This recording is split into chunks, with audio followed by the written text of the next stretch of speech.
Hi friends, నేను ఈరోజు చూడండి మష్రూమ్స్ అండ్ మళ్ళీ బంగాళదుంపతోని బిర్యానీ చేస్తున్నాను. దానికోసమని బాండీ పెట్టి వేడి హీట్ అవుతుంది. ఈలోగా బంగాళదుంపలు ఇలా మష్రూమ్స్ శుభ్రం చేసి నీట్గా ఇలా చిన్న చిన్న పీసెస్ కట్ చేసుకొని కొంచెం నెయ్యి, పసుపు, ఉప్పు లైట్గా వేసాను. వీటికి సరిపడగా లైట్గా వేసి ఇలాగా నేతిలోని కాసేపు అట్లాగా వేయిస్తున్నాను. ఈ మష్రూమ్స్లో ఉన్న వాటర్ అంతా మనకి పోతుందన్నమాట చక్కగా. అప్పుడు మష్రూమ్స్ అనేవి టేస్టీగా ఉంటాయి. అందుకని ఇవి వేయించి పక్కన పెట్టుకుంటున్నాను. చూడండి, ఇలా వేగితే సరిపోతుంది అంతే. ఇప్పుడు నెక్స్ట్ ఈ బాండీ హీట్ అయింది. హీట్ అయిన తర్వాత దీనిలో కొంచెం ఆయిల్ వేస్తున్నాను. అట్లాగే కొంచెం నెయ్యి కూడా వేస్తున్నాను. ఒక 2 స్పూన్స్ వరకు వేస్తున్నాను. ఇప్పుడు ఆయిల్, నెయ్యి అనేది హీట్ అయిన తర్వాత ఒక 3 గ్లాసుల వరకు, అంటే 1 కేజీ దగ్గర కొంచెం తక్కువ, 1 కేజీ బియ్యం వరకు వండుతున్నాను. దానికోసం ఒక 2 బిర్యానీ ఆకులు, కొంచెం దాల్చిన చెక్క, అట్లాగే ఒక 4 లవంగాలు, యాలకులు, 5-6 లవంగాలు, చిన్న పలావ్ పువ్వు, సాజీరా, అంతేనండి. వీటి వరకు వేయిస్తున్నాను. ఇవి లైట్గా వేగిన తర్వాత కొంచెం పుదీనా వేస్తున్నాను. అలాగే సన్నగా కట్ చేసుకున్న కొంచెం కొత్తిమీర. నేను ఇలా సన్నగా తురిమేసాను ఉల్లిపాయ. లేదంటే సన్నగా మీరు పొడవుగా మన బిర్యానీకి తురుముకుంటాకలా అలా వేసుకోవచ్చు. ఇలా సన్నగా తురిమినవి ఒక 3 ఉల్లిపాయల వరకు వేస్తున్నాను. ఈ ఉల్లిపాయలు అనేవి తొందరగా వేగటానికి ఈ ఆనియన్కి సరిపడగా ఉప్పు వేసాను. మనము వీటిని బాగా కొంచెం లైట్ బ్రౌన్ కలర్ వచ్చినంత వరకు వేయించాలి. ఇంకో పక్కని నేను పన్నీరు గ్రేవీ వండుతున్నానండి బిర్యానీలోకి. పన్నీర్కి కొంచెం నెయ్యి, ఉప్పు, పసుపు, కసూరి మెంతి ఈ 3 వేసి ఇలా పక్కని పెట్టుకున్నాను. 3 కలిపేసి చక్కగా పన్నీర్కి బాగా పట్టి టేస్టీగా ఉంటుంది. అందుకని బాండీ హీట్ అయ్యింది కదా, దీంట్లో కొంచెం ఆయిల్ వేస్తున్నాను. ఆయిల్ అంది హీట్ అయినాక 2 బిర్యానీ ఆకులు, కొంచెం జీలకర్ర, పన్నీరు కర్రీ కోసం అండి. ఇది చూడండి, ఇలా సన్నగా కట్ చేశాను. అందుకనే నేను బిర్యానీలో కూడా సన్నగా కట్ చేసేసాను. ఇలా సన్నగా కట్ చేసిన ఆనియన్స్ ఒక 2 వరకు వేస్తున్నాను. ఈ ఆనియన్స్ కూడా తొందరగా వేగటానికి వీటికి ఆనియన్స్ సరిపడగా ఉప్పు వేసి వీటిని కూడా బాగా వేగనివ్వాలి. మనకి ఆనియన్స్ ఎంత బాగా వేగితే మనకి కర్రీ టేస్ట్ బాగుంటుంది, గ్రేవీ కూడా వస్తుంది. చక్కగా హైలో పెట్టి చక్కగా దగ్గరుండి వేయించవచ్చు. నేను 2 పక్కనే చేసేస్తున్నాను. బిర్యానీకి పొడవుగా కట్ చేసుకుంటే బాగుంటాయి, కానీ నాకు ఇలాగా కట్ చేసేసాను, సన్నగా కట్ చేశాను. పెరుగు చట్నీకని కొన్ని ఉల్లిపాయలు అనేవి తీసి పక్కన పెట్టుకున్నాను. కచ్చంపరి చేస్తాం కదా, దానికోసం. ఇది పన్నీర్ కర్రీ కోసం జీడిపప్పులు కొంచెం నానబెట్టి గసగసాలు కలిపి ఇలాగా మెత్తని పేస్ట్ అనేది చేసి రెడీగా ఉంచాను. దీంట్లో ఒక 2 లవంగి మొగ్గలు, ఒక 2 యాలక్కాయలు, చిన్న దాల్చిన చెక్క వేసాను. నానబెట్టి గసగసాలు మొత్తం ఈ 5 కలిపి ఇలా మెత్తని పేస్ట్ లాగా రెడీ చేసి పక్కన పెట్టాను. అట్లాగే పచ్చిమిర్చి, అల్లము, వెల్లుల్లి కలిపి పేస్ట్ చేశాను. నెక్స్ట్ టమాటా ప్యూరీ కూడా, ఇది పన్నీర్ కర్రీ కోసం, ఇది కూడా రెడీగా పెట్టాను. ఈ 2 టమాటా పన్నీర్ కర్రీ కోసం అండి. టమాటా ప్యూరీ, ఈ జీడిపప్పు పేస్ట్ అనేది, అల్లము వెల్లుల్లి పచ్చిమిర్చి పేస్ట్ అనేది బిర్యానీలోకి వాడతాను, పన్నీర్ కర్రీలోకి వాడతాను. ఇది రెండింటికి వాడతాను. చూడండి, పన్నీరు కర్రీలోకి ఆనియన్స్ వేగుతున్నాయి కదా, ఇప్పుడు కొత్తిమీర కూడా వేసేస్తున్నాను. నేను ఫస్టే ఎందుకంటే ఇలా సన్నగా కట్ చేసి వేసుకోవడానికి మా పిల్లలకి అవి కనిపిస్తూ ఉంటే తినటం లేదు. దాని గురించి అని నేను ఇట్లా పేస్ట్లు అనేవి వాడుతున్నాను అంతే. ఈ కొత్తిమీర కూడా ఈ ఆయిల్లోని వేగితే బాగుంటుంది టేస్ట్. బిర్యానీకి ఇది కూడా ఆనియన్స్ చూసారా వేగుతున్నాయి. చూడండి, మష్రూమ్ బిర్యానీకి ఇలాగా ఉల్లిపాయలు అనేవి కలర్ చేంజ్ అయ్యాయి. అట్లాగే పన్నీర్ కర్రీ కూడా ఈ ఆనియన్స్ అనేవి కలర్ చేంజ్ అయ్యాయి కదా. ఇప్పుడు మనం రెడీ చేసి పెట్టుకున్నాం కదా పచ్చిమిర్చి, అల్లము, వెల్లుల్లి పేస్ట్, అది వేస్తున్నాను. పచ్చిమిర్చి, అల్లం పేస్ట్ అనేది బిర్యానీలోకి ఒక 2 స్పూన్స్ వరకు వేస్తున్నాను. అలాగే పన్నీర్ కర్రీలోకి 1 స్పూన్ నిండా వేస్తున్నాను. ఈ పచ్చివాసన పోయినంత వరకు లైట్గా వేయించాలి.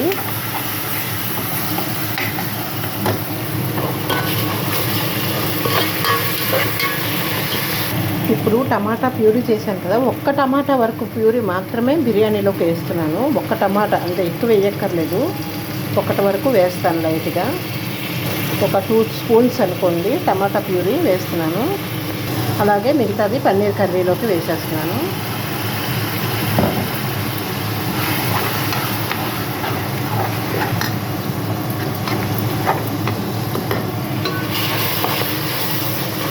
ఈ టమాటా ప్యూరీ వేసిన తర్వాత ఆయిల్ పైకి వచ్చినంత వరకు, టమాటాలో పచ్చిదనం అంతా పోయినంత వరకు వేగనివ్వాలి.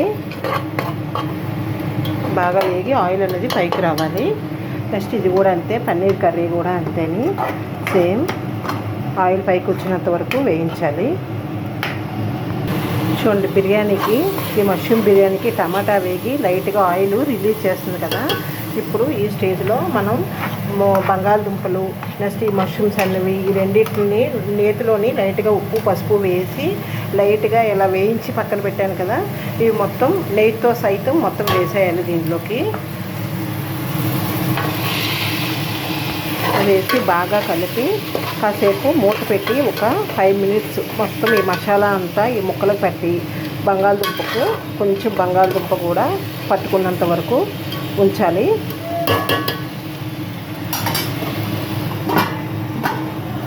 ఇలా చూడండి వేగుతుంది, ఇంకా ఇది వేగాలండి, ఎందుకంటే కర్రీ కదా అసలు బాగా దగ్గరికి అయిపోవాలి, అప్పుడే మనకి బిర్యానీలోకి గ్రేవీలా వస్తుందన్నమాట.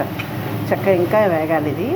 దీనికి కూడా క్యాప్ అనేది పెట్టేసి మగ్గబెడతాము. చూడండి, మష్రూమ్స్ బిర్యానీ కానీ నేను రైసు 3 గ్లాసెస్ అనమాట. ఆ 3 గ్లాసెస్ రైస్ని కడిగి ఇలా పక్కన పెట్టుకున్నాను. ఇప్పుడు ఈ నీళ్ళన్నీ ఉంపేసి మనం రెడీగా ఉంచుతాము. చూడండి, ముక్కలన్నిటికీ మసాలా పట్టుకుంది కదా. ఇప్పుడు వాటర్ లేకుండా ఈ రైస్ అనేది వేసేయాలి. అలాగా స్టవ్ అయితే సిమ్లోనే ఉంచాను. చూడండి, రైస్ అన్ని మొత్తం ఇట్లా వేసాను. నేను నార్మల్ రైసే వండుతున్నానండి, లేదంటే మీరు బాస్మతి రైస్తో కూడా చేసుకోవచ్చు. ఈ బియ్యాన్ని ఇలా కదపకుండా అట్లా ఉంచేసి మూత పెట్టేయాలి. సిమ్లో పెడుతున్నాను. ఈలోగా దీనికి ఎసరకు సరిపడగా వాటర్ అనేది హీట్ చేసుకుంటున్నాను. దాంట్లో వేస్తానండి. 5 గ్లాసెస్ వాటర్ అనేది హీట్ చేస్తున్నాను నేను, ఎందుకంటే బియ్యం చాలాసేపు నానేయి. అందుకనే నేను 3 గ్లాసెస్ తీసుకున్నాను కదా, 6 గ్లాసెస్ అయితే వేయాలి, కానీ నేను 5 గ్లాసెసే వేస్తున్నాను కొంచెం పలుపుగా రావడం కోసం.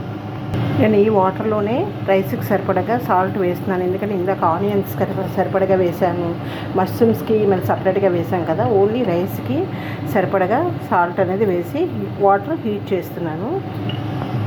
వాటర్ హీట్ అవుతుంది కదా, దీంట్లోనే సాహిద్ బిర్యానీ మసాలా పౌడరు ఒక పావు స్పూన్ వేస్తున్నానండి, అంతేని, ఎక్కువ వేయటం లేదు.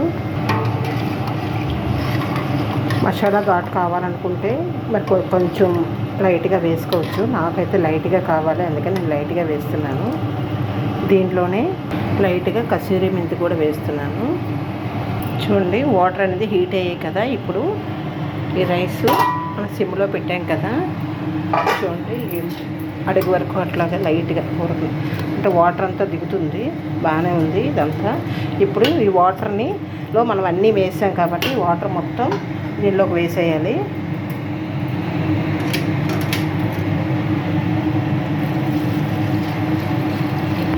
వాటర్ మొత్తం వేసి లైట్గా డౌన్ నుండి ఒక్కసారి ఇలా కలపాలి.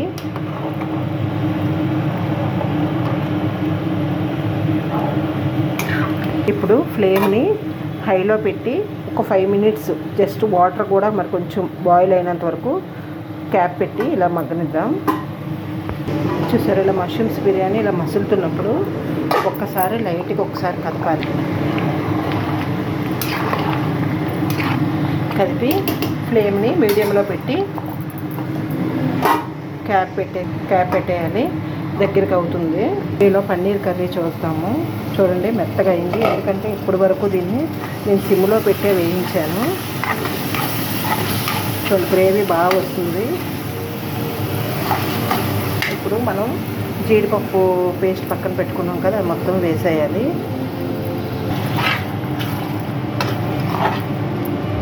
ఇప్పుడు జీడిపప్పు పేస్ట్ వేసిన దగ్గర నుండి ఇది అడుగంటుతుందండి, అందుకని సిమ్లో పెట్టే మనం బాగా వేయించాలి. జీడిపప్పులో పచ్చివాసన అంతా పోయి ఆయిల్ పైకి వచ్చినంత వరకు వేయించాలి. క్యాప్ పెట్టేసి బాగా వేయిద్దాము. ఫ్లేమ్ని మాత్రం సిమ్లో పెట్టేయాలి. తీసి మూత తీసి కలుపుతూ ఉండాలి. ఒక 5 మినిట్స్ అయితే చాలు, ఎక్కువ అక్కర్లేదు.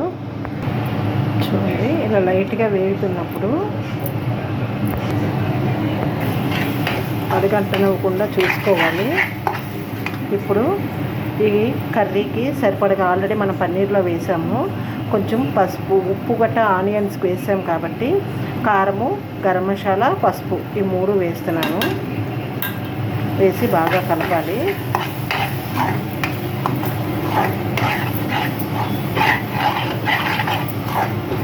మళ్ళీ క్యాప్ పెట్టి ఆయిల్ పైకి వచ్చినంత వరకు సిమ్లో పెట్టి వేయించాలి. చూడండి ఆయిల్ లైట్గా వేగి ఉంటుంది కదా, ఈ టైంలో కొంచెం వాటర్ అనేది వేయాలి. మన గ్రేవీకి సరిపడగా వాటర్ వేసుకుంటే సరిపోతుంది. మ్యాగ్నెట్ పక్కన పెట్టుకుని పన్నీర్ పీసెస్ మొత్తం వేయాలి. మొత్తం వేసిన తర్వాత ఇప్పుడు క్యాప్ పెట్టి దగ్గరికి అయినంత వరకు, గ్రేవీ దగ్గరికి అయినంత వరకు క్యాప్ పెట్టి దీన్ని మగ్గబెట్టాలి. చూడండి పన్నీర్ కర్రీ రెడీ అయిపోయింది. ఎందుకంటే చూడండి మనకి ఎంత గ్రేవీ కావాలో అంత ఉంచుకొని అక్కడ ఆఫ్ చేసి వచ్చి, ఇంకా మనకి గ్రేవీ ఇంకా దగ్గర కావాలనుకుంటే ఉంచవచ్చు. నాకైతే ఇట్లా కావాలి బిర్యానీలోకి. ఓకే ఫ్రెండ్స్, చూడండి పన్నీర్ కర్రీ. వీడియో అనేది లెంత్ ఎక్కువయ్యింది, రెండింటి మీద చూసి నేను వీడియో అప్లోడ్ చేశాను. నెక్స్ట్ బిర్యానీ కూడా చూడండి రెడీ అయిపోయింది ఆల్మోస్ట్. ఓకే, బాయిల్ అయిపోయింది. నేను స్టవ్ అన్నది పెనం పెట్టానండి, ఐరన్ పెనం ఉంటుంది కదా, పెనం పెట్టి ఇట్లా చేంజ్ చేశాను సిమ్లోని. చక్కగా మొత్తం బాయిల్ అవుతుందన్నమాట. చూడండి అయిపోయింది. ఇప్పుడు వెంటనే దీన్ని కదిపేయకుండా, మనం నార్మల్ రైస్తో చేసుకున్నా, బాస్మతి రైస్తో చేసుకున్నా సరే వెంటనే కదిపేయకూడదు. క్యాప్ పెట్టి ఒక 5 మినిట్స్ 10 మినిట్స్ అయినా ఇట్లా ఉంచేయాలి. ఉంచితే మనకు రైస్ అనేది పడుతుంది. Okay friends, biryani, next mushroom biryani and paneer curry మీకు నచ్చితే లైక్ చేయండి, షేర్ చేయండి. Okay, thank you. సబ్స్క్రైబ్ చేసుకోండి. Okay friends, bye.